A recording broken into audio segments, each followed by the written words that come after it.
5 وقت پڑھوانی تھی مسجد میں استنجا خانے بڑھیا بنائیں، اور آپ آؤ اور اگر امام لیٹ ہے تو اس کو ڈانٹو، مؤذن لیٹ ہے تو اس کو ڈانٹو، اس کے بعد چلے جاؤ اپنے گھر کو۔ کتنے لوگ ہیں آپ کے پاس ایسے؟ ایمانداری سے ہاتھ کر کے کھڑا کر کے بتانا کہ جنہوں نے مسجد میں اپنی روزانہ جھاڑو مارا ہے اب تک، ہیں کوئی لوگ ایسے اس مجمع میں؟ آپ کے اس مجمع میں ایسے لوگ موجود ہیں کیا جو اپنی مسجد کی بیت الخلائیں خود صاف کرتے ہیں؟ کیا آپ کے پاس ایسے لوگ موجود ہیں جو اپنی مسجد کی صفیں خود بچھاتے ہیں، خود اٹھاتے ہیں؟ آپ کوس رہے ہیں دوسری قوموں کو، آپ اپنا راستہ ہی نہیں دیکھ رہے کہ ہم کہاں پر تھے اور کہاں تک پہنچ گئے۔ کسی کے کرنے سے کچھ نہیں ہونے والا، آپ بذات خود اپنی صحت کے ذمہ دار ہیں۔ کوئی بندہ صبح شام 200 سگریٹ پھونکتا ہو، تمباکو کے پان کھاتا ہو، اور 5-10 سال بعد کہے کہ مجھے تو کینسر پڑوسیوں کی وجہ سے ہو گیا۔ ارے بدبخت، سارا دن نشہ تو کرتا تھا، پڑوسی تھوڑی کہتے تھے نشہ۔ اللہ کیا چاہتے ہیں ہم سے؟ کبھی کوئی بات نہیں۔ ہاں یہ دیکھو کہ بھئی ہماری سیاست کیا چاہ رہی، ہم ایک دوسرے کی بے عزتی کرنا کوئی فخر کی بات نہیں ہے، ایک دوسرے کو تانے دینا کوئی فخر کی بات نہیں ہے۔ سنو نماز کیوں قائم کی گئی؟ نماز اس لیے اللہ کے نبی علیہ السلام سے پوچھا صحابہ نے، یا رسول اللہ نماز کہاں پڑھنی ہے؟ نماز تو گھر میں بھی ہو جاتی، پوچھ لینا مفتی صاحب سے۔ فجر ظہر عصر مغرب عشاء تو ریل گاڑی میں لوگ آج کل پڑھ لیتے ہیں، کار میں بیٹھ کے پڑھ لیتے ہیں، سفر میں پڑھ لیتے ہیں، لیکن مسجد کیوں بنائی؟ مسجد کیوں بنائی؟ کیوں مسجد بنائی؟ پھر کہو گے نماز پڑھنے کے لیے، نماز پڑھنے کے لیے نہیں بنائی۔ رسول اللہ صلی اللہ علیہ وسلم کو پوچھا یا رسول اللہ مسجد کیوں بنانی ہے؟ فرمایا تاکہ تم لوگ جماعت کے ساتھ نماز پڑھو، اس لیے۔ کس کے ساتھ نماز پڑھنی جی؟ اور پھر پوچھتے ہیں ہم یا رسول اللہ صلی اللہ علیہ وسلم جماعت سے کیسے پڑھیں؟ امام بخاری جواب دیں گے، امام نسائی، امام ابو داؤد، جنہوں نے رسول اللہ کو کوٹ کیا ہے ہر جگہ، تو نبی علیہ السلام کا وہ جواب دیتے ہیں کہ مسلمانوں نماز اس طرح پڑھنی ہے کہ کندھے سے کندھا چھوڑ کر کھڑے ہوئے۔ کس سے کندھے سے کندھا؟ پھر پوچھتے ہیں یا رسول اللہ صلی اللہ علیہ وسلم کندھے سے کندھا جوڑنے سے کیا ہوگا؟ تو محمد رسول اللہ فرماتے ہیں کہ تمہارے دل آپس میں، بولو دل آپس میں مل جائیں گے۔ تو کیا اب ہمارے پاس وہ مسجد ہے کہ جہاں فجر میں عبد الرحمن نہ جائے، ظہر میں نہ جائے، عصر میں نہ جائے، تو عشاء کی نماز میں، مغرب کی نماز میں اس کے نمازی دوستوں کو یہ فکر ہو جائے کہ عبد الرحمن آج نہیں آیا، اگر وہ دکھ درد میں ہے تو دکھ درد بانٹیں گے، بیمار ہوگا تو تیمارداری کریں گے۔ آپ کو تو ابھی یہی پتہ نہیں لگا کہ جماعت قائم کیوں کی گئی؟ نماز تو گھر پہ بھی پڑھ سکتے تھے۔ ایک خوبصورت سماجک ویوستھا کو بنانے کے لیے کہ یار یہ نمازی ہیں، ان کے پاس کوئی دکھڑا روتا ہوا جائے گا یہ اس کے آنسو پوچھیں گے، یہ نمازی ہیں، ان کے پاس کوئی بھوکا جائے گا یہ اس کو کھانا کھلائیں گے، یہ نمازی ہیں، ان کے پاس کوئی ان پڑھ جائے گا تو یہ اس کی فیس جمع کر کے اس کو تعلیم دلوائیں گے، یہ نمازی ہیں، یہ خود بعد میں کھاتے ہیں، دوسروں کو پہلے کھلاتے ہیں۔ ہمیں تو پتہ ہی نہیں کہ نماز کے لیے رسول اللہ صلی اللہ علیہ وسلم نے اکٹھا کیوں کیا تھا۔ اللہ کے نبی نے مسجد بنائی، اس میں اصحاب صفہ کا چبوترا بنایا۔ آپ عمرہ کرنے جاتے نا آج کل بہت سارے لوگ، ارے جاتے ہیں عمرہ کرنے نہیں ماشاءاللہ، اللہ آپ کو بھی لے جائے، کہیے آمین۔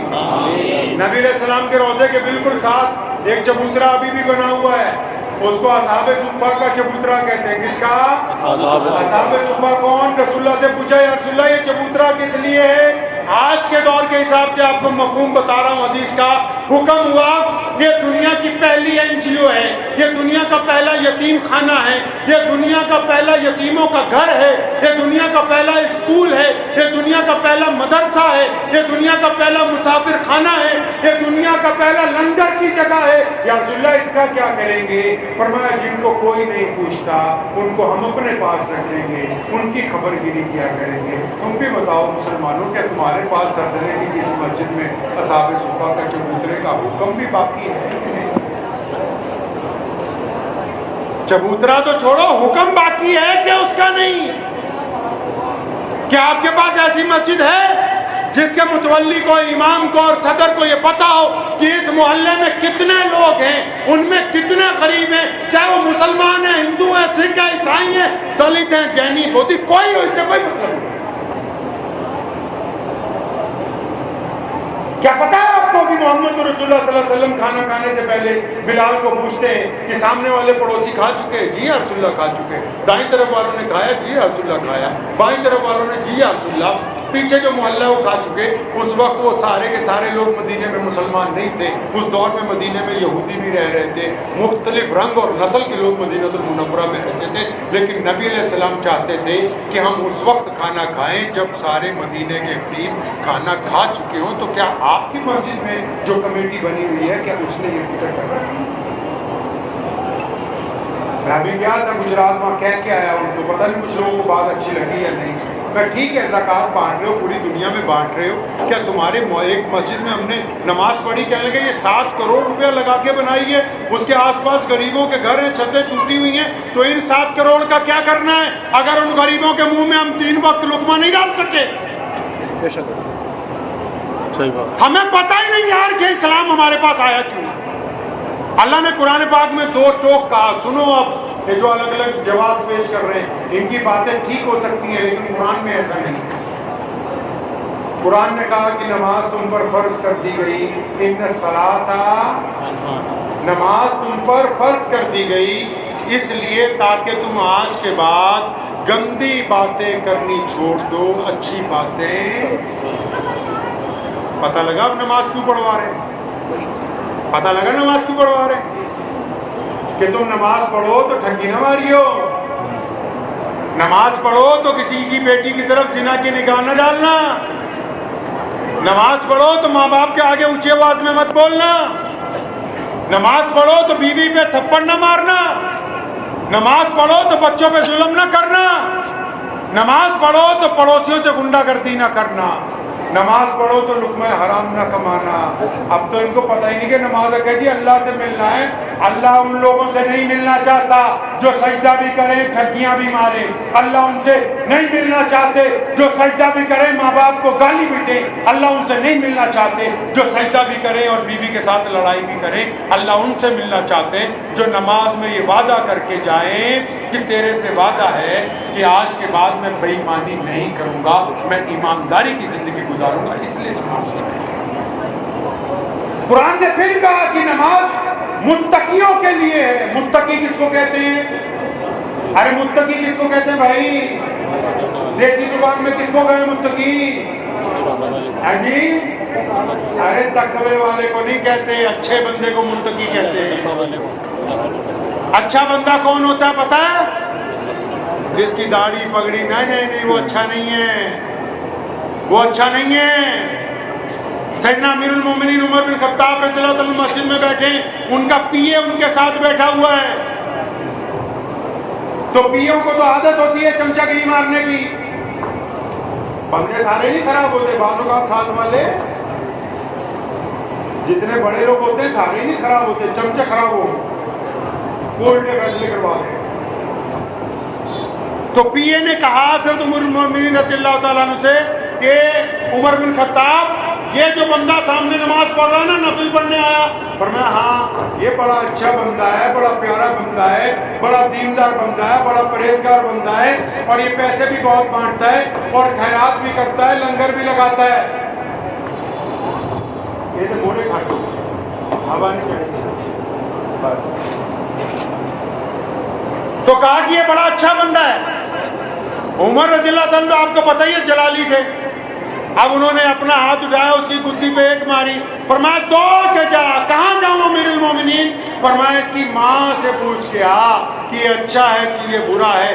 اگر ماں یہ کہتی ہے کہ میرا بیٹا فرما بردار ہے تو یہ اچھا نمازی ہے، اگر ماں یہ کہتی ہے کہ یہ بدتمیز ہے تو پھر یہ نمازی نہیں ہے، ڈھونگی ہے، یہ بدتمیز ہے۔ آپ نے کیا سمجھا نماز کیسے ہوتی بھائی؟ آپ نے کہا کہ استنجا ٹھیک ہو، وضو ٹھیک ہو، قبلے کی طرف ہو منہ، اور داڑھی پوری ہو، مونچھیں باریک ہو۔ آپ نے ان کو، یہ پروٹوکول ہیں، یہ نماز کے پروٹوکول ہیں، سمجھتے پروٹوکول؟ یہ نماز کی ضرورتیں ہیں۔ مقصد نہیں ہے نماز کا، لیکن بنا ضرورت کے تو مقصد تک نہیں پہنچ سکتے. اب ہم نے سفر کرنا ہے تو گاڑی ہماری ضرورت ہے، اب میں کہوں بنا گاڑی کے نہیں جا سکتا ہوں، تو یہ تو ضرورتیں ہیں، یہ تو پوری ہونی چاہیے. تو مقصد قرآن نے پھر کہا رأیت الذی یکذب بالدین فذلک الذی، تو مفتی سارے کے سارے لیکن کبھی اس آیت کا ترجمہ نہیں پڑھا. اللہ فرماتے ہیں ان کی نماز خراب ہو گئی ہے. یہاں اللہ فرماتے ہیں ان کی نماز برباد ہو گئی. بلے شاہ نے پنجابی میں ترجمہ اس کا کیا کہ نماز پڑھی تے نیاز نہ دیتی، تیریاں کس کم پڑھیاں نمازاں. فرماتے ہیں نماز تو پڑھتا ہے، نیاز نہیں دیتا. اب تم کہو گے کہ ہم تو سوچے نیاز تو صرف بریلوی دیں، یہاں تو اللہ تعالیٰ دینے کی بات کر رہے ہیں. نیاز کیا کہہ رہے ہیں اللہ تعالیٰ؟ فرماتے ہیں نماز تو پڑھتا ہے، یتیم کے منہ میں لقمہ نہیں ڈالتا ہے، جو اس کی نماز برباد ہو گئی ہے، ختم ہو گئی اس کی نماز، کوئی نماز نہیں. محمد رسول اللہ نے نماز اس لیے ہمیں دی تھی کہ ان کو اچھے لوگوں کی دین میں ضرورت تھی. وہ اللہ سے یہ چاہتے تھے کہ کوئی ایسا طریقہ دیجئے میرے دین میں اچھے لوگ آئیں. اب پتہ ہے نماز کیسے قبول ہوتی ہے؟ سیدھی سادی بات، نماز کیسے قبول ہوتی ہے پتہ ہے؟ قبول ہونے کی علامت کیا ہے؟ علامت کی بات کرتا ہوں. قبول ہونے کی کیا علامت ہے پتہ ہے آپ کو بھائی؟ ارے بتاؤ پتہ ہے کہ نہیں؟ ارے بولو تو صحیح. وہ مفتی صاحب نے اسی لیے اعلان کروایا تھا چندے کا بھی ڈھنگ سے پیسے دے دو، اچھا مدرسہ بنا دیں تاکہ تمہارے بچوں کو سمجھا دیں گے. تو اسٹیج والے بھی چپ رہے، ایک دوسرے کو کہہ رہے 2,000 روپے دے دو اپنا.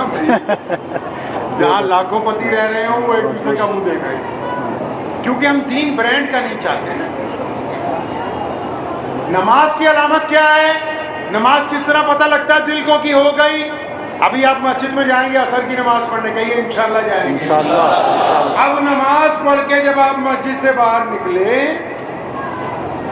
سامنے سڑک پر کسی کی بیٹی جا رہی ہے. اب یہاں لفظ بیٹی یاد رکھنا. کیا یاد رکھنا ہے؟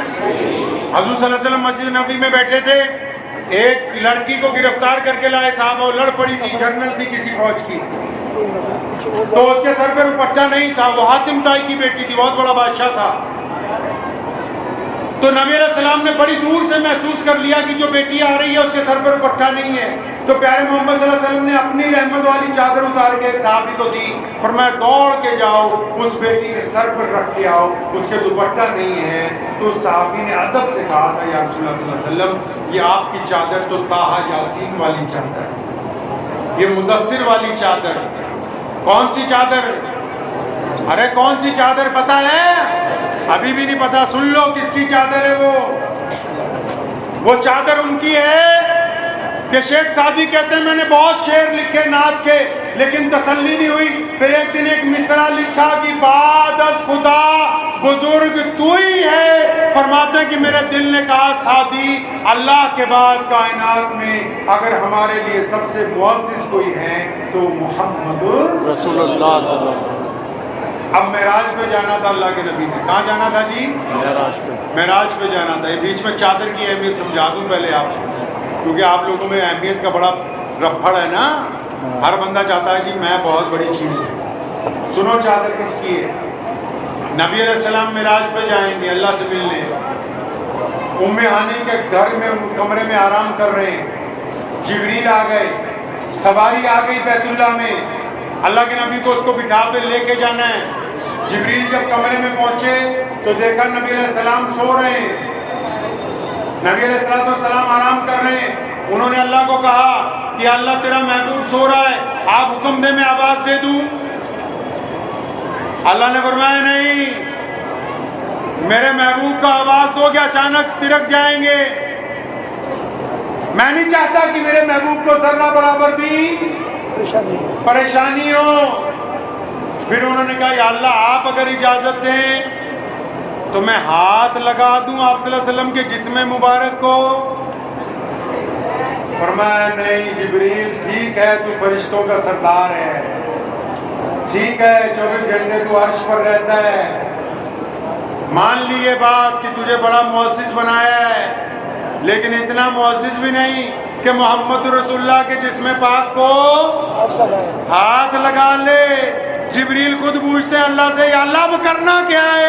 آواز دینی نہیں، ہاتھ لگانا نہیں، پیارے پیغمبر کو اٹھانا کیسے؟ اللہ فرماتے جبریل گھوم کے پیروں کی طرف ہو جاؤ۔ جی اللہ کی پیروں کی طرف ہو گیا۔ اب کیا حکم ہے؟ جبریل اپنے گھٹنے زمین پر لگاؤ، گھٹنے زمین پر لگائے۔ اب کیا حکم ہے؟ فرمایا اپنے ٹھنڈے ٹھنڈے ہونٹ محمد رسول اللہ کے تلووں کے ساتھ لگاؤ تاکہ رسول اللہ کی آنکھ کھل جائے۔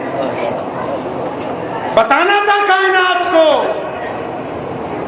کہ کائنات میں افضل کوئی ذات ہے تو آج کل تو کوئی چھوٹے چھوٹے مولوی نا، نعوذ باللہ، اللہ توبہ کرے، اس میں بریلوی دیوبندی دونوں شامل ہیں، بحث کرنے لگتے ہیں کہ رسول اللہ کے پاس علم غیب تھا یا نہیں تھا، تو جن کو اپنا استدلال نہیں کرنا آتا وہ رسول اللہ پہ بحث کرتے ہیں۔ وہ ذات وہ ہے کہ ان کو وجہ تنازع نہیں بنایا جا سکتا۔ آپ کی حدود دین کو سمجھنے کی، اس پر عمل کرنے کی ہے۔ محمد الرسول اللہ کے پاس کیا علم ہے اور کس حد تک ہے یہ اللہ کو علم ہے، آپ کو اس کا موازنہ کرنے کا اختیار شریعت نے نہیں دیا، شریعت نے اختیار نہیں دیا۔ امام ابو حنیفہ سے لے کے شاہ ولی اللہ محدث دہلوی تک 1200 سال تک کسی مولوی نے رسول اللہ صلی اللہ علیہ وسلم کے موازنے پر بحث نہیں کی۔ یہ بدبختی بھی اسی دور کے کچھ لوگوں کے حصے میں آئی کہ نعوذ باللہ وہ آپس میں بحث کرتے ہیں کہ حضور صلی اللہ علیہ وسلم کے پاس کیا ہے کیا نہیں۔ ہماری اتنی اوقات نہیں ہے، اپنے اوقات سے باہر بندے کو بات نہیں کرنا۔ تو بات چل رہی تھی چادر کی، تو محمد رسول اللہ صلی اللہ علیہ وسلم نے اپنی چادر اتار کے دی، فرمایا دوڑ کے جاؤ اس بیٹی کے سر پہ رکھو۔ اس صحابی نے ادب سے کہا یا رسول اللہ صلی اللہ علیہ وسلم یہ طٰہٰ یاسین والی چادر آپ رہنے دیجئے۔ کیوں رہنے دیں یا رسول اللہ؟ وہ تو دشمن کی بیٹی ہے، میں اپنی چادر دے دیتا ہوں۔ پیارے پیغمبر کہیے صلی اللہ علیہ وسلم ناراض ہو گئے، فرمایا کان کھول کے سن لے، آج تو کہہ دیا کہ دشمن کی بیٹی ہے۔ ہماری شریعت میں بیٹی بیٹی ہوتی ہے، چاہے پھر وہ ہماری ہو یا پھر کسی اور مسئلے میں۔ تو میں عرض یہ کر رہا تھا کہ آپ مسجد سے نماز پڑھ کے نکلے، نماز کی قبولیت کی علامت کیا ہوتی ہے وہ بتا رہا ہوں آپ کو۔ مسجد سے نماز پڑھ کے آپ نکلے، سامنے کوئی بیٹی جا رہی، کوئی بہن جا رہی ہے، اب اگر آپ اس کی طرف دیکھ کے زنا کا ارادہ رکھتے ہیں، لذت حاصل